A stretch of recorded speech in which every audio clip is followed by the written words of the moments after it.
Okay, it's 6 o'clock, so call the meeting to order. First item on the agenda is modifications to agenda. If there aren't any, approval of meeting minutes of August 12th, 2024. We had a chance to read and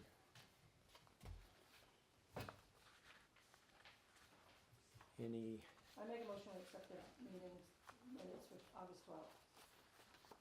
do I have a second? I'll second it. Any discussion?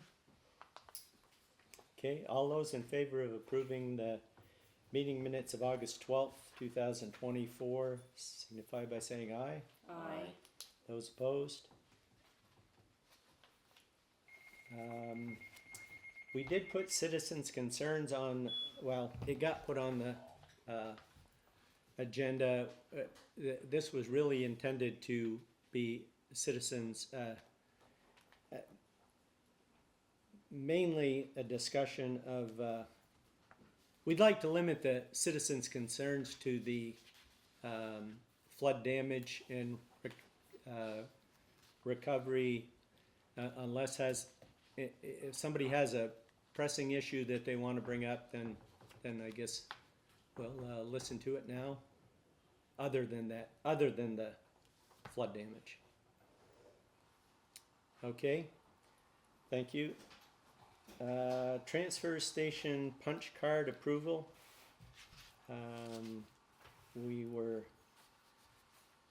Selectboard was emailed that, and basically the cards are set up for the $4, $5, and $7 bags.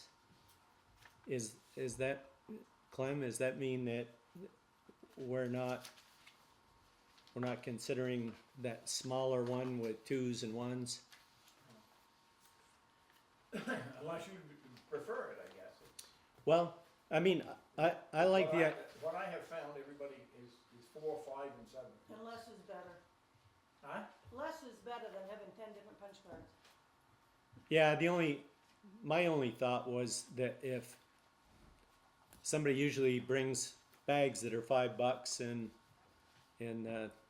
you know, they're doing some extra work and they have a $7 bag, if you had that, you could, or same thing with a $4 and 5, you know, if you wanted to get to the $5, but it's probably, it may not be a big deal. David, I think you had your hand up, did you? Well, I have missed out on previous discussions about this new system, but I'm interested in. Can you explain just how it's gonna work and Yeah. you have a punch card that you like buy for $100 and then just keep punching it, or Well, how is it all gonna the work? $5 punch card would be $60, David. The 7 would be 42, and the 4 would be 48 for the number of punches. And so you buy that from, you know, at the town clerk's office, or you can, I think Clem, you said that you could still pay, you could pay by check at the Right. at the transfer station if you didn't have, but we would no longer be accepting cash at the transfer So the station. reason we're going down this road is because it's been a bone of contention with the auditors. We can't accept cash anymore. I understand also that at Peachum, they do accept a small amount of cash if need be. If somebody's punch card runs out and they give you $5 and then they go buy another card or something like that, but When does this have to take effect, first of the year? first of the year. And like this has 12 punches, so if you go once a month for a $5 bag, you're paying $60 and it's 12 punches. The same with the 4, and the 7 is 6. So is it actually gonna be a piece of paper that big, No, or is it it'll be the punch size card? of a credit Maybe a little card. card. Very good. Sounds workable. And if any one of you board members would volunteer to come up and explain to some of the people, I can't catch them all because you get a line of cars or 6 cars coming in. I haven't got time to stop them and say, okay, this is what it's gonna be like and when it's gonna happen. And When did Heather say it was gonna start? Next year? no, When? it's gonna start in September. In September. Well, they want to start introducing it in September. Yeah, Okay. And then first of the year, it will be, That's what I thought. That's what I thought. I thought she said the first of the year. but try, just sort of a, But get them used to the Yeah. idea. get them used to the change. so don't, Poster or sign to hang up there. It'll be put on Facebook and whatever else they use to, and on the The town website and everything about the changes and all that, but it still needs somebody there to explain to some of them, because a lot of them don't even have computers or don't look at it or whatever, so. I wouldn't mind taking a couple of shifts on a Saturday to help explain to people. thanks, I gotta go bring my recyclables anyways. okay. So do we, Just a small question on that. Yep. On the cards, are they gonna be printed by a printer or, Yeah, they'll be watermarked, so there's no duplication on them. so I was just wondering on who's gonna be paying for the cards themselves? Does that come out of the money from? Nope, they've got a program, There is a program. yeah, that does it, Right. watermark, yep. Be done right in house. okay, any other questions, discussion? If not, does, somebody wanna make a motion? I make a motion that we approve the 3 punch cards that were provided by the town clerk. I'll second it. Okay, any more discussion?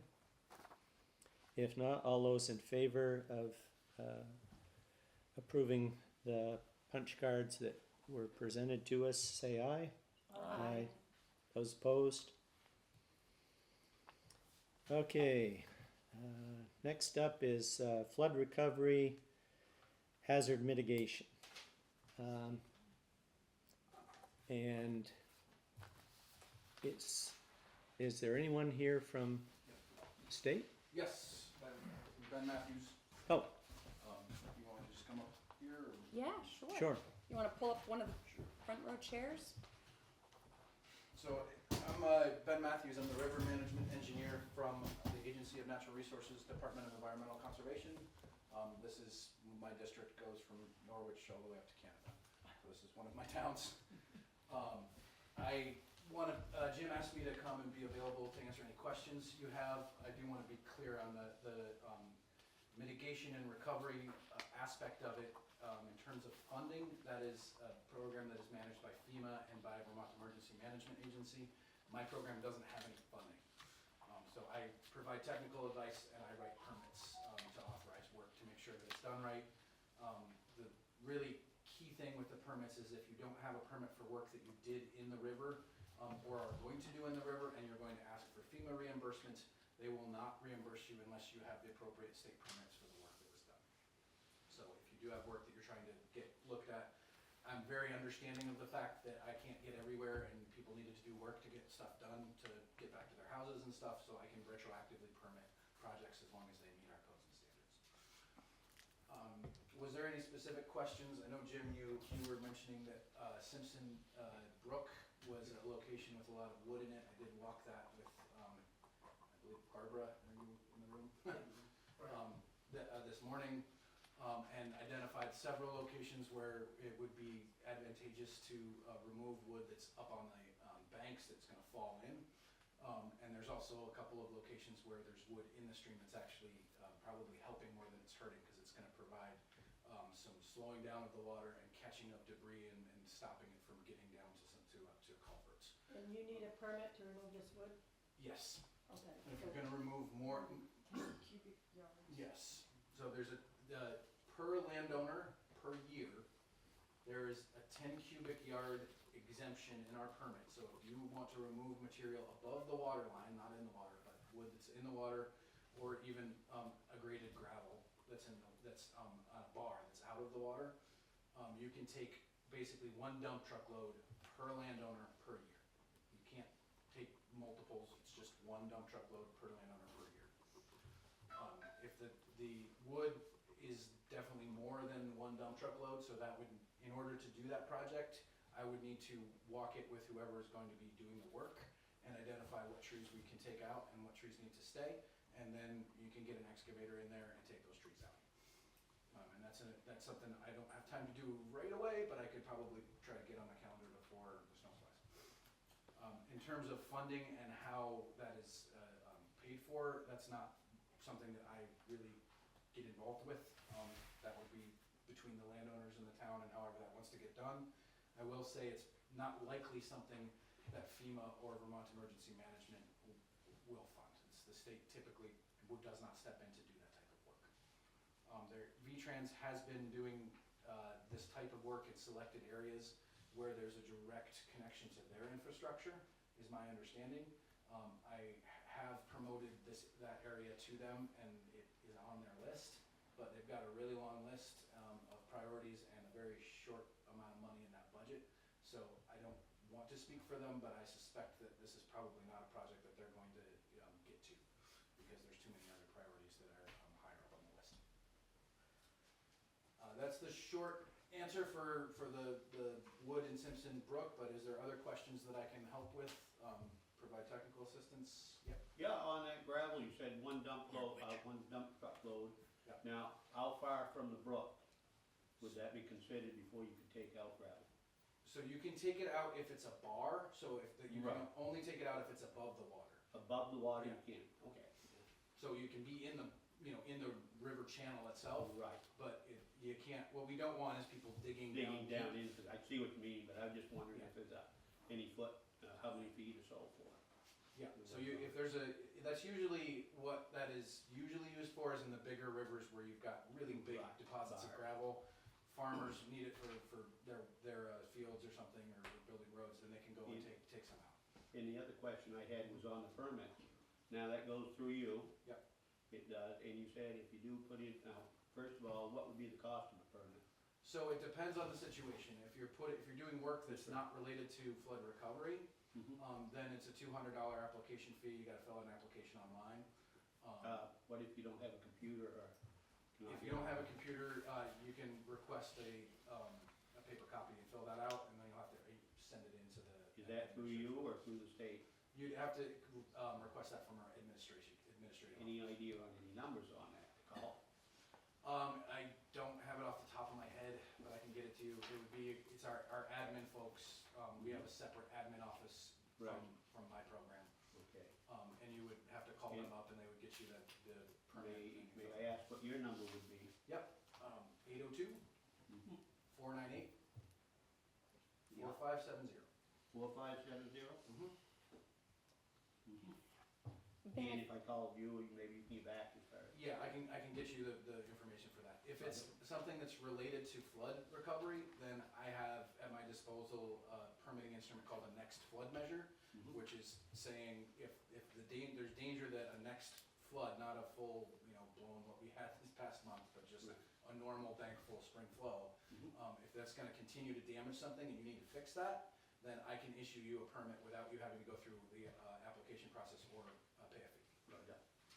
But I have to assess that on site if it's something, And I'm pretty liberal with the that. other question I had was, in the meantime, of course, I've got a temporary culvert, the one down below, the Yeah. last one. Then anyway, but, I was just wondering, as far as, I've gotta have something done because I'm gonna be running low on propane. Yep. And that's why I was asking if I could have something put in beforehand, or So you have a temporary now? it's a temporary now, but they won't bring a truck across it. Yeah, so if you put something, I can authorize temporary things just over via email and Well- say, this is a temporary authorization. Mhm. FEMA won't pay for materials for temporary work. I'm gonna have the culvert put in, hopefully. Yeah. But to do that, of course, temporary come out, and, they're gonna take and put that one in so I can get a truck across. In other words, I'm gonna have it finished. Yeah, so that I can do with the next flood measure, but I need to see what the size is and get some basic sketch drawing of it's gonna go in. And one of the things I noticed on some of the other crossings on Simpson Hill is a couple of them aren't put deep enough. We want you to actually embed a foot to 30% of the culvert itself down underneath the stream bed, so that there's material in it. And that's a a lot of people think that's just for fish passage, it does help with fish passage, but it's also a lot to do with weighing the culvert down and also not encouraging the water to go under it. Right. And in some of those situations, the water is trying to get under the culvert, So and you, that's bad. you turn a 10-foot culvert into a 9-foot culvert. Yes, and the width Better is, have one foot. yeah. So what, I'll just need to see some drawing of saying it's gonna go in, and we're gonna put it down underneath, you know, and have a foot of stuff in there. Mhm. And also making sure that it matches the slope of the stream. If it's a 6% stream, Right. this culvert should be at 6%. If you put a culvert in a 0 slope and it's a 6% stream, you're gonna get a waterfall at the outlet, it'll make a Yeah. big pool, and then the water's gonna try to go under it again. Then the fish come in. And, yeah, Mine's gone. the fish can't get up it, but it's really more about the safety of the structure. Right. So that, I just need to see a basic design of that, of a cross-section and it can be drawn, it doesn't have to be an engineered design. But I need to see something I can put in a permit so I can bound the permit with what I'm saying you can put in. So you put that with the permit when you send it in. Yeah, and if it's, in this case, that, I can do that with the next flood measure, so if you can just get me those sketches, and I can arrange for a site visit, I can get some pictures and some data from the site, then I can issue that as a next flood measure. You don't have to apply for it, and you don't have to pay the fee. Okay. Yes, sir. I should have asked this under Ron's offer on the citizens' concerns, but you were involved in this, I think. What's the status of we call it the Keith Powers Brook, where you gave approval and he signed off and then, things happened. So it didn't happen. Is eminent domain being pursued on that as we speak? Update you on that. They're meeting tomorrow morning, with the contractor. Cause Keith has decided to allow Danny Heath to dig down the drill out of there. Marcel's broker in the deal, so they're gonna. So you won't have to go eminent domain there. No, if everything goes as planned, they're meeting tomorrow morning. If you can walk him up in New Hampshire somewhere, Right. he'll probably all go So through. that will, I wanna talk to him about that before you leave, because they're planning on getting together tomorrow morning. He has the permit. He has a permit, but we don't have a copy of it. I can give you a copy of it. So, Ben, does the town need a permit for the new culverts that are gonna go into Mad River and Hale Road? Yep. So they need to get permits for that? Yep. What if they upsize a culvert? Any replacement of a structure needs a permit. Okay, So if it's replacing of the whole structure, if it's a repair of an existing structure, then it doesn't need a permit and doesn't have to meet our codes and standards specifically, but. but if you upsize and they put in a bigger culvert, you need a permit. What if you replace, what if you don't increase the size? If you And I'm not replace it and you don't suggesting we increase the not size- increase the size, but I've just, So that, I can't issue a permit for that if you're not going to size it for the correct hydraulics, which is, right now is the 25-year flood event. We can all talk about what that actually means, but Yep. currently the statistics that I pull will say the 25-year flood event is 100 cubic feet per second, and I will need to either see a model you create or run through a model myself that says this will pass that with enough headroom, so we're not gonna have it pull out. If you put in something that doesn't meet that spec, then that's technically a violation. I don't tend to work in that space much. I prefer to just talk to people and say, hey, you should probably put this Yeah. back in as a bigger crossing. yeah, and I'm not suggesting that. I was just thinking of a pipe that, well, I guess you said if you were repairing an existing, Yeah, you know, like you had to do some work around it, but you didn't replace it, then you're that's fine. okay. That's absolutely fine. But no, I wasn't suggesting that we don't. And there is a technical definition of, it's more than 50% of the new structure's cost. If you're putting that much money into it, it would be considered a replacement. So even if you're leaving it in place, but you're doing a massive amount of work on the inlet, putting in new concrete walls and all of this, Yeah. and you end up spending more than 50% of what it would cost to put a new one in, then we would say you're actually replacing that and you need to meet codes and standards. So repair doesn't require the permit, but replacement does. That's correct, yeah. Sometimes the repair, like, if you're working in the river to do the repair, then I have to permit that work, but I'm not permitting the crossing, if that makes sense. If you're putting new head walls in, and you gotta dig in the river to put them down, then I have to permit that as digging in the river, but I'm not hydraulically sizing the culvert or making that culvert, I'm looking at that at all, I'm just. What are people supposed to do with the culverts once they take them out? You can, I don't care, honestly. Don't He put 'em back doesn't, in the somebody really else bad might. spot, but, You can't just leave them alongside the road either. You can sell no, them. I mean, you can sell them, they might maybe donate it to the town if you've got spots you can use drainage culverts or smaller stuff. You can waste them, you can take them to a scrapyard, as long as they're not in the river, I don't care. Yep. So where are you Oh, on? yeah, sorry, I should, yeah, could you, people state their names, I forgot. The first gentleman that was speaking was Mr. Witcher, right? Okay, sorry. I'm David Hetzel, and Okay. I'm wanting to know where your agency is on the Hale Road situation. In terms of what exactly? The size of the culverts, are they appropriate, what is gonna be done at the top of Hale Road, which still has a hole in it? Is Nate Sicard designing that right now? Yeah, he did, he already did, the pipe's ordered. Yeah. It's a 7-footer. It was a 4-foot pipe that was in there, and the hydraulic study said that we needed to put a 7-foot pipe back in. Oh, I thought they wanted a box culvert. No, no, there was an option of box culvert or regular culvert. And they designed it to be a 7-footer, and it's ordered, and it should be here, they said a couple weeks. Should be here the end of this week or the beginning of next week. And then we have some concrete work that we gotta do, for head walls, not head walls, but footings. And then that's gonna get put in, so it'll be a couple weeks. Okay. Will anything change down near Savards then? The what? Will anything change down near Savards? We have a culvert that basically goes at a 90-degree angle. Not, No, it won't get bigger or anything. I mean, at this point in time, unless the town decides to, 'Cause how- make it bigger. Do you know how big that one is down there? Is it like a 4? I'm trying to think, I almost think it's like a 6-footer. I was down there the other day, but I didn't measure it. It's the angle that it really hits. Yeah, I mean, it obviously- crosses the road right there.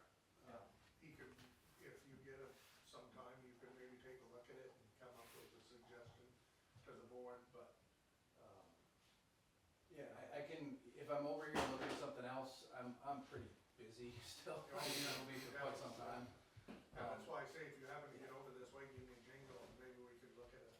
But if you're, I mean, it's not rocket science to figure out how culverts should be, they need to be aligned with the stream. You don't wanna put them, you have a big turn going into them, and if you do, then you need to have head walls and wing walls to train that water into it.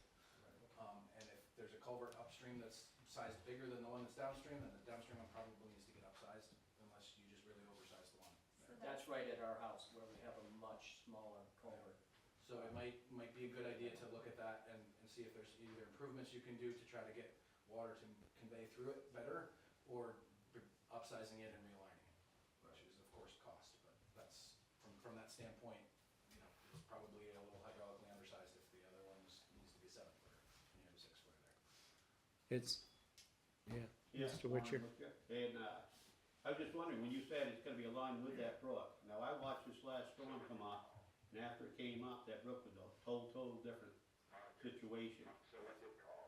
And, in that case, I mean, if you had it lined even, you wouldn't have saved nothing out of it anyway. Yeah, it's very context specific, so it's hard for me to speak about that generally. Each crossing itself and the river at each crossing is going to have its own characteristics. Right. As that comes up, it all changes though.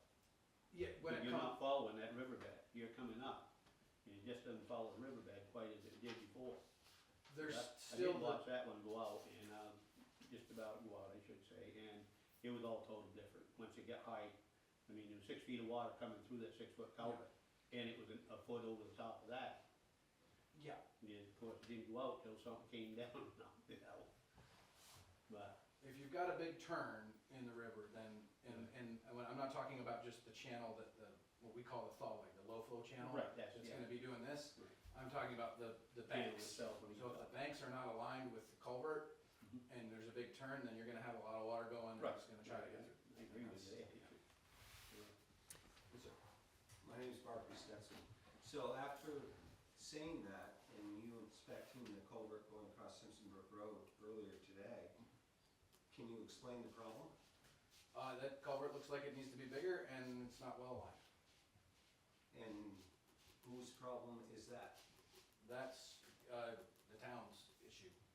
So it's, but until then, I'm gonna fight the battle? I can't speak to any of that, I can just tell you from a technical aspect. Right. You know, the culvert, if that culvert gets replaced, I'll need to review a permit for it, and I will ensure that it meets our codes and standards and make sure it's sized hydraulically correctly and is aligned as the best that you can get in it. Sometimes you have to put a culvert on the turn, and you can do stuff like putting wing walls in and training walls to help with that. But generally, more than a 90-degree turn, you don't want to do that. And Jimmy, is that being addressed by the select board? No, it isn't at this point in time. Well, it should be. Yeah, I agree. I agree. Okay. So this is a cross pipe on Simpson Brook Road where? 984 Simpson Brook Road. Yeah, it's right by Barclay's house. Okay, So you We're have all so- those, We're in the same boat on Hale Road then, Yeah, we have a 90-degree turn right there underneath the road to that go under. took out our that foundation. needs to be addressed as well. Yeah, we can't replace our foundation every time there's a flood. I mean, there's driveways, agreed, and I feel for those people too, but, I mean, we're missing foundation portions. Yeah, and that's understood, it sucks. I mean, what's been going on is really bad. We're just hoping that an expert can And guide us in the right thing. yeah, I mean, it's, though, if it's undersized and it's on a bad turn, then it probably needs to be looked at to be redesigned, to be bigger and put at a better angle. You need to have a hydraulic study done. Yeah. And that's, you know how to, you can request those for V-Trans, they'll give you a sizing for it. They won't really talk about the alignment, that's something that your engineer's gonna have to do. And like I said, sometimes you can't, where the road is and where the bedrock is, and you don't have a lot of options, but anything that you can do to cheat that, to be less, and bolster the inlet geometry to make sure that you're getting water conveying through that crossing the best you can. A consulting engineer can do that for you. Do you have any insight or information on how to get that sort of the front of the list, or, you know, we're not gonna get it done before snow flies, but. I don't, that's not, that's really, it's a town decision, cause it's town infrastructure, and But we need the engineer first.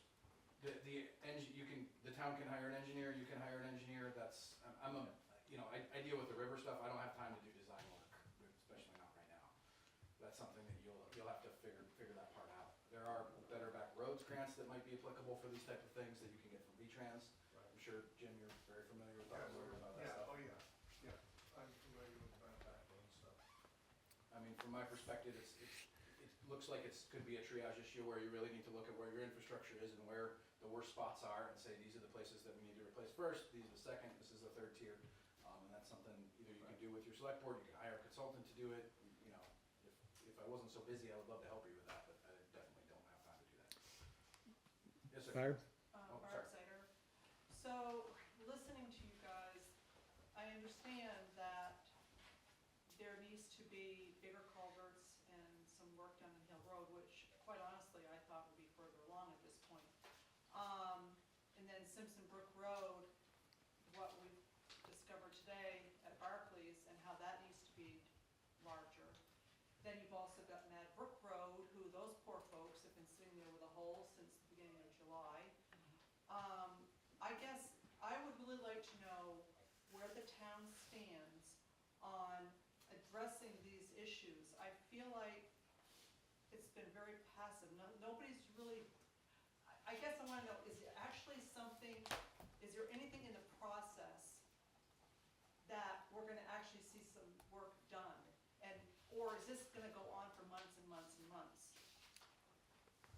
Well, it's probably gonna go on for a while, and as, you know, to parrot what you had to say about triaging things, you know, the first thing is to reopen roads that you can, like on Hale Road and Mad Brook Road, and it takes some time.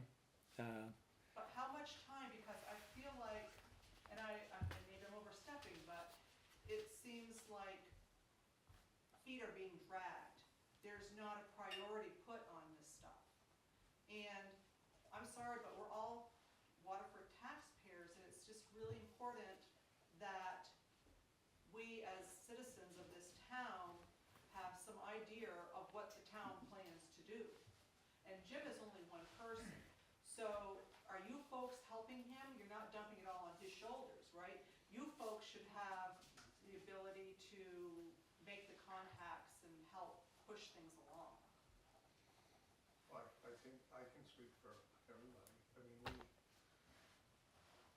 seems like it's dragging, but there's a process that you have to go through.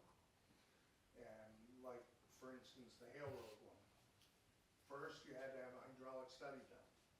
Well, when you're in the middle of catastrophic failure, it's pretty hard to get somebody right off the bat to get that done for you. So that takes a little bit of time, and it doesn't move as fast as you'd like. But then, you have to have an engineer design this, and he has to come out, and he has to lay it all out, he has to design a suitable, layout for the pipe and the whole 9 yards, and decide which way he wants to go. So that takes place. Then you've gotta deal with contractors, and you've also gotta deal with pouring concrete, and you've gotta order a 7-foot pipe. And so, we're moving on that as fast as we can. I ordered the pipe last week, after it was determined that we could go with the 7-foot culvert, 50 feet of 7-foot culvert. So that's ordered, and then when that gets in, we're gonna have, Daryl Matthews is gonna put the pipe in, and we're gonna help him with the concrete work on the bottom. So, it might seem like it's dragging, but that's as fast as we can go. And as far as the Mad Brook, there's gonna have to be a temporary pipe put in there because of the simple fact that you're not gonna get a box culvert made this year. Everybody's busy, everybody is, it's not just about us here, it's about the whole state.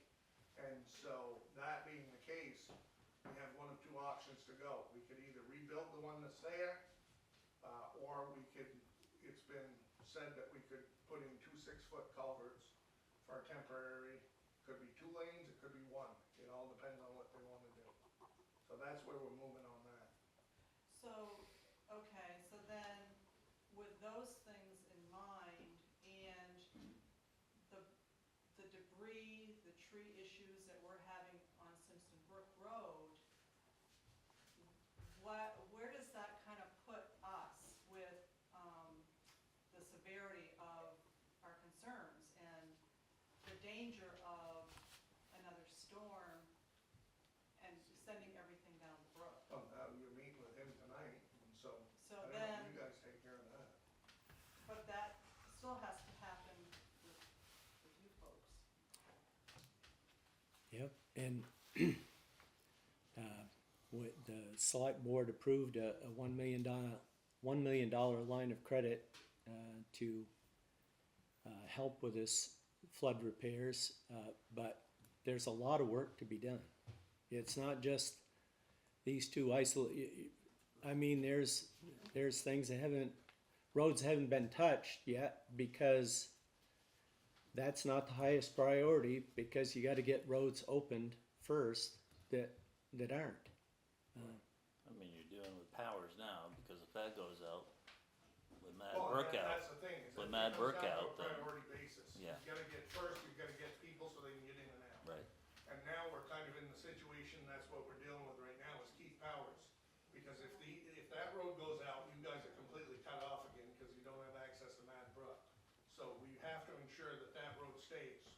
And other than that, we've got East St. J, that's nothing but 3-inch minus, the majority of that's rougher than a son of a gun, and people have been pounding over that. So you kinda have to, prioritize that as well. I got down to Simpson Brook and tried to get some material down there today. There's only a 2-man crew, and there's gonna be only a 2-man crew, cause we've got one person's getting done. So, we're gonna be back to a 2-man crew with all this work to be done. So, we've got 10,000 yards of gravel crush, we've got 3,000 yards of sand to haul, we've got a paving job that we've gotta repave all of Daniel's Farm to do, and that's all gotta get done before the snow flies. So, we've got plenty to do. And I can just comment on the risk factor at Simpson Brook. I walked that with you today. There is some areas and some trees that are hazards. But in my professional estimation, it's going to take another storm event of the magnitude that we had in July to mobilize that.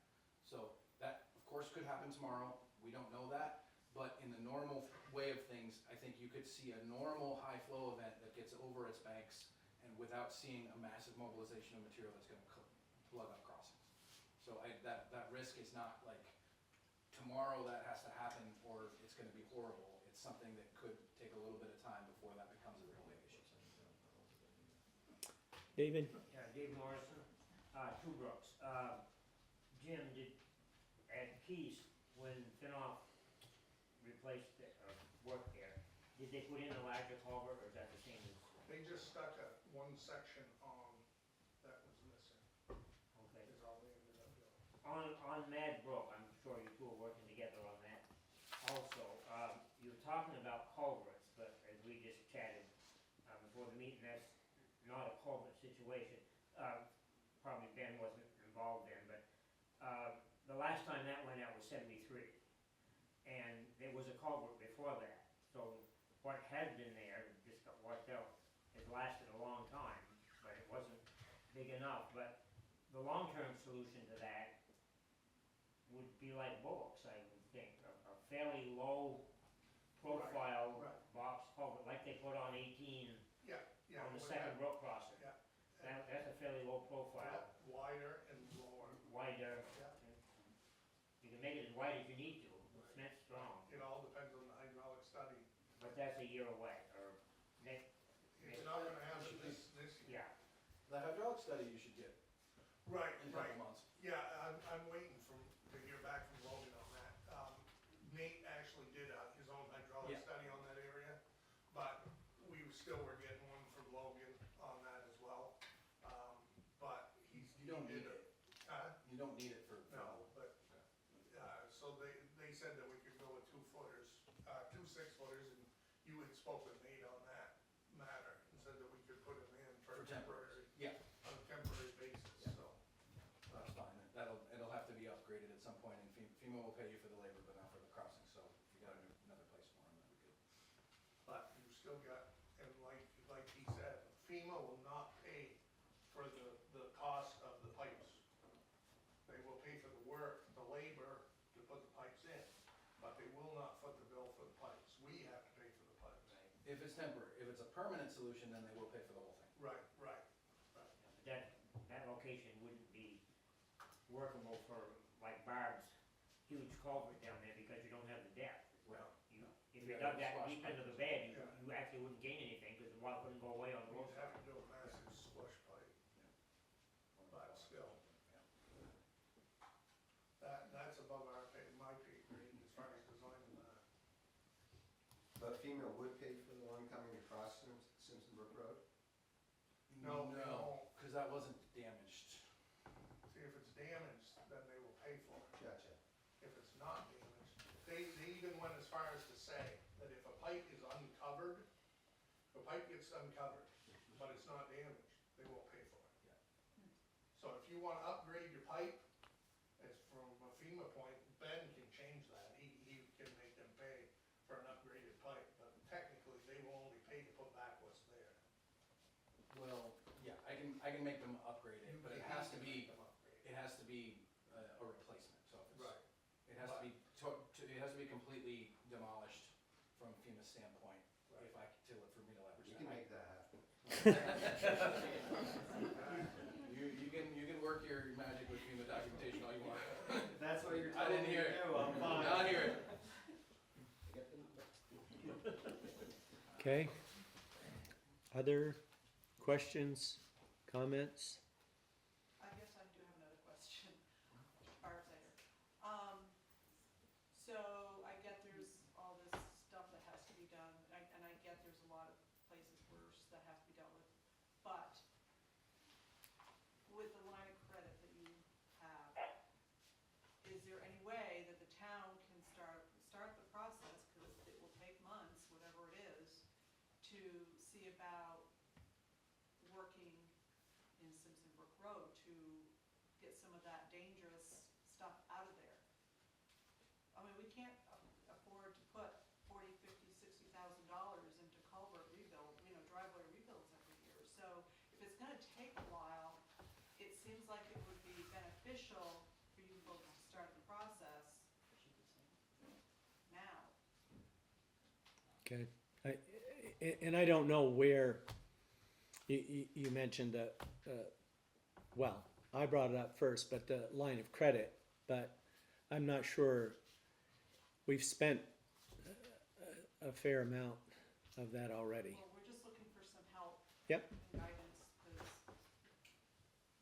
because because Jim is so busy, that would be all outside contractors anyway, I think. Right, but to start, I'm thinking the paperwork process, that you folks Yep. do that, not Jim. Jim's got nothing. I mean, you borrowed $1 million for the whole town. Collectively, between the four of us, we probably spent close to $250 Yeah. out of our own pocket without a loan. Right. And that's not including Cindy. Right. And it's gonna have, well, Todd Randall, Yep. it's gonna happen again Yeah. if we don't get the trees out of there. Got to. I mean, it's not a very big stretch. But it's a mess. If somebody walked it, they'd see it. And It's it's, gonna happen again. And in addition to the trees and debris, there's a couple of culverts stuck down in there somewhere, and those need to come out. Old culverts. I think those are gonna be taken out. I think, Josh said he's gonna take them out when he gets back in. 'Cause he's got the plastic one down there that you gotta get out anyway. The other two, I think he said he was gonna take out. That's what he told me before he had another job he had to go to first. And who's paying for that? He'll just take them out. Ben, I have a question. Just At what point does the responsibility fall on towns versus homeowners for the debris removal that we're discussing here? From my permitting standpoint, I write permits to the landowner who controls the access to the stream. So that is, it's immaterial to me whose responsibility it is, I'm just writing the permit and authorizing the work. So it's really a decision between the town and the landowners about whose responsibility that is, is what I'm saying. There's not, the state, at least my off part of the state, the Department of Environmental Conservation does not get involved with saying this person's responsible or that person's responsible. All I do is say when a project is presented to me, I will evaluate it on its technical merits and decide if what is being proposed is something that's going to align with our rules and have a net zero impact on public safety. All right, so maybe I need to ask my question to Jim. So Jim, at what point would you say that we're responsible for the 25-foot right-of-way from the center of the road, and beyond that, we're not?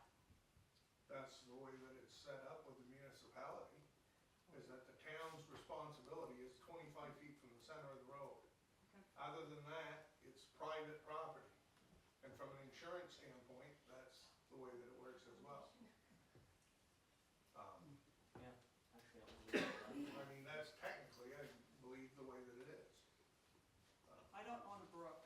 Now, we can, I don't own a brook. right, state that. but anything is only as good as what is written for. I mean, you can manage work to be done, or, Correct. Okay, thank you. or you can, the landowners can sign an agreement that allows us to, do certain things. I mean, there's, any number of things, but. So I kind of looked into a lot of this. I spent 20 or 30 hours of my week trying to find funding and a solution for private property owners, and there just isn't anything there, which is frustrating, I know. But on the other hand, when you choose to build and live across a stream, and you're gonna have a stream crossing, you chose to adopt the potential problems. Stream came to us, No, we don't have a stream. They don't have a stream. This Well, stream you came guys- to them. I don't know where all the different, I Well, know where all yeah. the different addresses The are, different sorry about that, but, I can't put names and houses together. I drove down that road once to look at it. Yeah, there was a lot of damage there, I get that. But, and I really honestly tried to look for like, oh, there's any grants here that we could get, and No. There is a hazard mitigation grant program, but as I told you, Barb, in the field, they don't typically fund something like removal of debris Yeah, from the river. that's what I really found that out. That's more of that stuff is designed for trying to make your infrastructure resilient to the impacts of the river rather than, trying to modulate the river to accommodate for Right. the landowner. Cause you know, the river's been there for how long? It's a brook. It's a brook, it's a brook. It was a It was brook, a river. and now it's turning into a river, Yeah, it was a brook. okay? So, Yeah, it's still Mississippi. running. let's be clear. Right, right. It's a riverbed now. It's kind of, it's a large brook, okay. It's a river, okay. Okay, So I I'm actually David honestly Hetzel, I'm spent a fortunate lot enough of to time. live in Yep, the city. just- Sorry. just that, Sorry. So I just wanna say, I did spend a lot of time looking into this, cause I was trying to figure out, what can we do? Yep. You know, how can we help? So it's not that we're not sitting up here doing nothing. And okay. so- Sir? I apologize, I'm David. No, Hetzel. no, that's fine. Sorry, I live in Cindy's house, Cindy's house, I don't know. Pyre's house. I don't know. Okay, I at don't know. Howell Road I know and where it is. Simpson Brook. She knows. I don't know where it is. So, this is my question. One of the frustrating things that's been part of this experience was we really had no idea what the town was doing or not doing or any of that. Is it too much to ask that maybe we get some sort of updates like, hey, the culvert pipe for Top of Hill Road's just come in, or, this is our next step, we're waiting on this. Not that I want somebody to get out of the field to type in something on a website, but is there any way of keeping us up to date on, You know, otherwise it just looks like nothing's getting done. yeah, the town has a website.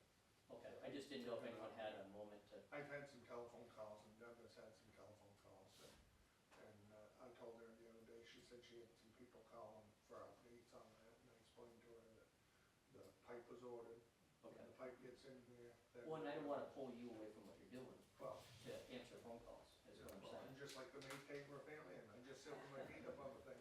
I doubt it. And Jim, is Deb running the town Facebook as well? Because when you had road Yeah, closures during the Heather- first Heather, storms, Between the two of them, they're doing that. yeah, I I was reading that when you were having Yeah, road and closures. I'm waiting for that culvert to get in there, it should be here the end of this week. Well, that way nobody's on you and nobody's giving you a hard Right, time. right. You're doing And the best you can. I got the school bus people, they called again today because they have to readjust their schedule as far as their bus pickup, and that Hill Road is a major pain for them because they have to go over the hill. But I told them today that it wouldn't be very long, hopefully we'll get that opened up within the next couple weeks, so. Okay.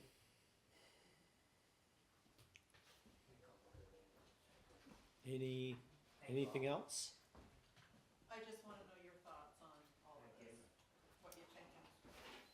Well,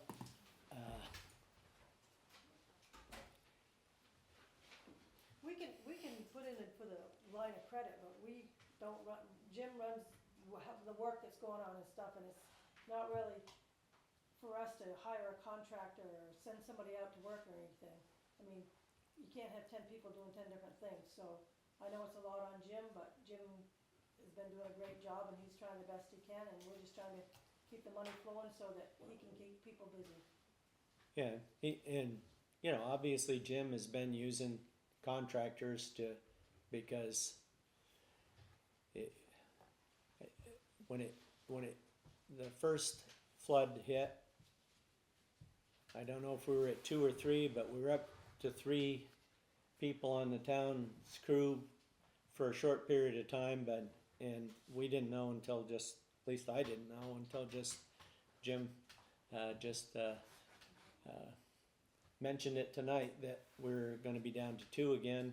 We did have some other applicants, but it's still one person, so he's been using contractors and, Yeah, I got told that today. Yeah. So, as far as like starting some of the processes, looking to see what might be able to be done, like on our road cleanup, you guys won't do any of that, it's only Jim? Is that what you're saying? no, I don't know if that, I didn't say that, but, Well, I'm just, cause you're. well, I no, guess because, I wanna know what you guys can do. yeah, I mean, we can help Jim, you know, we've offered to help Jim on some things and, you know, and, you know, some of the things that aren't more pressing, like Hale Road and like, I should be careful here. Like putting the, like opening Hale Road where it is now closed and opening Mad Brook Road where it's now closed and getting, until Mad Brook gets fixed. It sounds like there's a deal in place with the property owner so we can make sure we have at least Old County Road South open, but that doesn't mean that some of the other things like for Simpson Brook Road residents and for, I have to admit, I wasn't aware of the other location on Hale Road that, sorry, I didn't, Cindy Pyre, you know, the situation, you know, where I guess the cross pipe is near your place. Just above the DJ Love farm. Yeah. It crosses there, but it skipped the culvert and came down the road and then took out our whole basement, like our foundation. Yeah, I mean, that, you gotta look at what it did at the top. You watch the whole 30 feet, 12 feet deep, so that water's gonna go down the hill. We had like, The car filled up. the basement filled up in about 20 minutes, 8 feet of water. So, and unfortunately, that brook crosses the road right there, and then goes across Simpson Brook, and there's just so much water that came down through there in a short period of time, that it jumped right over the top, there's debris in the guardrails. I had And brook it trout on flowed my lawn. down the hill, and of course their house is situated, so it's a little, not in a good spot in comparison to where the brook went. And it went through their place, and then it went down to, what's his name? Sean Donovan's too. So I still don't feel like I got my question answered. Well, I get. we're working on other things and we can help Jim wherever he needs help. Okay, but I think he does need some assistance. It's the process of whoever you work, whatever departments you need to start talking to, whatever forms you need to start getting filled out. Because if this thing is gonna take us into obviously next year anyway, just trying to find out, I just like to know that we're gonna get some help. And that it's gonna be in the works. Cause isn't that what you guys are supposed to be doing for Well, us I as think a town? I'm just speaking as a foreman. I think first what you guys have to decide is figure out the responsibility. Homeowner liability, town liability, you might have to contact somebody to iron that out, I don't know. But then it comes down to money, and we all know that money is the biggest driving factor here for everything. As far as replacing those pipes that we're talking about. 70 grand worth we paid. Yeah, yeah, you know, you've got that pipe by Barclays, you've got that pipe by his place.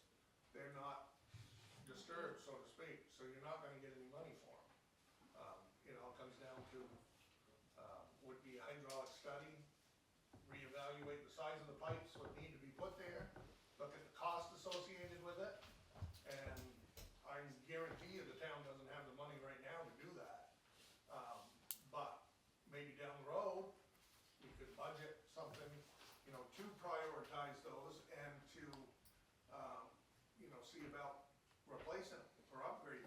Does V-Trans do the hydraulic study for free? For towns, For not towns. for private citizens. Okay, Yeah, but but we could crosses ask town for a road, these are hydraulic town study road. of Simpson Brick Road? For the town culverts, I guess. Okay, Yeah, but not for the Not for the proper private, owners, right. okay. no, we could But- have a hydraulic study done at Barclays by Barclays, and we could have one done above their place. And we could see what should be in there. Yeah, I And mean, then that makes what we're sense. Going by as far as storms too, like you said, 25-year flood. But That's then the- all of a sudden you're talking 500-year flood or 100-year flood. And a 1 month flood. You know, and we're talking about, at the top, we're talking about 4-foot pipe that they decided we ought to put a 7-foot pipe. Well, and that pipe's been there for years. So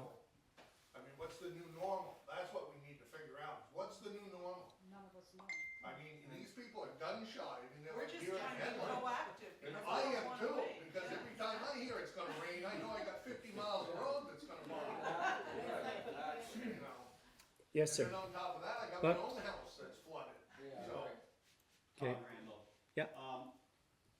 I know the wood is on our land that's crisscrossing hundreds of trees that the flood took in there. But it's a safety issue. If we get another storm like that, it's gonna plug the culverts, our culverts, it's not our water. It's gonna go onto his roads and wash them out again. Simpson Brook Road was a mess this last storm. And it's because those trees are in that stream. So that's, I mean, like I said, that's up to the town and the landowners and how you evaluate that responsibility and how you evaluate the impacts to public safety from water and material that's on private land. That's not something that my program does. Right. All I'm gonna do is look at that and say, yeah, those trees are a hazard, you can get them out, and there's a couple of spots that the trees are helping, because they're in the bed and they're catching material as it's coming down. But there's plenty of spots where there's hanging trees that are coming over. Right. And what we know from these past couple of storms is that the real problem was when the water got up, it ate into the side slopes, and you had full trees coming in, fell in the water and floated. When the trees have an opportunity to be down in the bed for a couple of years before we get a big event, they can actually act as check dams and hold water back so that you don't get the flood peak as high downstream. So it's not a one-to-one, every piece of wood should come out, but there's certainly plenty of places there where that is a good idea. I will say though, no matter how much you take out, unless you're gonna take every tree on the banks for 100 feet back, you're still gonna get accumulation of debris in there. And it really is an operations and maintenance thing. So you need to keep an eye on it. You need to say, we can go in here and take these out, but you're not gonna do one and done, and then that's gonna take the problem away. But at least you can start somewhere. On some of those trees, I mean, just above your house, I think, where there's some big ones that are Tree. leaned in. There might be somebody, a logger or somebody, might come by there and give them the trees. And they'd say, okay, we'll take them, you know. You can't sell them. Well, You can give away. But the log, you can't monetize debris from the channel. I can't issue a permit for that. right, but I mean, if they. But if they take it and use it for themselves, Donate. that's fine. If they take it and use it for themselves, it's fine. Well, yeah, I mean, Right. something like that, you could, maybe, I'm just, trying to be helpful as far as suggestions here, as far as, something of value. good, that's for sure. The other thing, some of the hazard mitigation assistance that's out there can be accessed by municipalities. I don't know the exact programs, but you can find them through the planning, is it NVDA here in the north? Yeah. So if you talk to your contacts there, like Hardwick is getting, asked to apply. They basically write a letter and say, we wanna do this for studies to look at the whole town, and that the studies can cover private property. So they'll fund things to look at all of Simpson Road and say, what are the interventions that can be done? And they'll hire an engineering firm to say, you should do X, Y, Z at these locations to try to make this place more flood resilient. And those are things that you can access through the hazard mitigation grant program. It's not necessarily gonna fund the projects itself, but it can help you with that identification and triage. That sounds good. Because it's the triage that we're having a little difficulty with, Yeah. 'cause we're not experts at that. And I can't, I looked at Simpson Brook Road. I didn't, I don't have the time to go through and do a comprehensive look at the town and say, yes, these are the areas that are problems. But you can hire a firm to do that. And there should be money available to help with that. So Barb Sater, so are those some agencies, are those some things that you folks can Yeah, we assign have, to one another and deal with? Yeah. On behalf of the citizens of Waterford? yeah, and we also have an NVDA representative that we could talk with about. Yeah, you That's have Deb Allard, right? contacts. What's that? You would have the contacts, and you would have the leads. Our NVDA rep, I believe, is Deb Allard. I think so. So she might be able to help with that particular. So can we leave here tonight knowing that you folks will do some due diligence, start some processes? It's a safety issue, we're all scared. Every time we have a storm, you're going down the bottom of the driveway hoping it's still there. Well, sure as heck ought to be now after you spent $70,000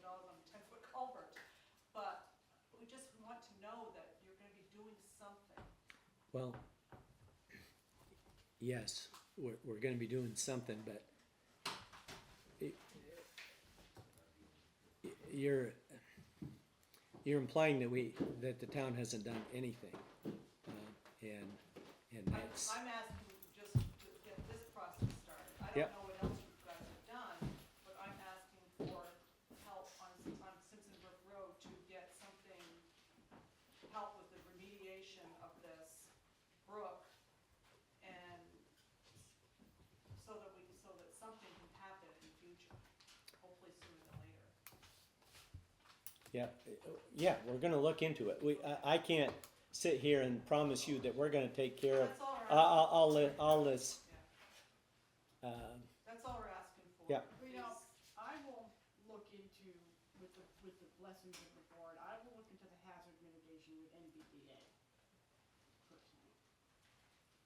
Well, that, we appreciate it, I mean, that's Because ultimately I've what already we're kind looking of for. gone, I've looked at so many things already, and I've kind of really familiarized myself with a lot of what we can and cannot do, and so I'd be happy to look into that. And we can get you in touch with Deb Allard also, Yes, who is our contact since there. I don't have a town email yet. Right, right. We'll put you in touch. I'm not 100% sure that it's the hazard mitigation grant program that funds those type of studies, but I do know But that those there's studies are something. available. Okay, And so other there's towns something, are Place to start. it's a place to start, Let and I those can kind funds of, go. and I can kind of track that down. But I'm not really familiar with, you know, I just drove down the road once and I don't know, okay, I saw a bunch of damaged driveways and, people working on putting these big giant culverts in. But I don't know the rest, I don't know where Hale Connect, I don't know any of this stuff. Maybe you should. Cause I never Road trip. drive down. I'll buy you a cup of coffee, it's my vote for this evening. I And never then- drive Ride with Jimmy down in the there, cause I grader. just never had any reason to drive. You need Yeah. to spend the day with Jim on the roads. Well, I could come down there, and you guys could kind of walk me through it. Sure. And Love that that. way, Happy when I to. go to Happy. talk to them, I have some knowledge of, like, here's a little diagram of what's the problem is, and here's the issues. And I'd be happy to spend some time coming down there doing that, so. That would be really Give me your appreciated. phone numbers, after the meeting or whatever, write them down and give them to me, cause we have to go into executive session after this. I can email the town clerk's office.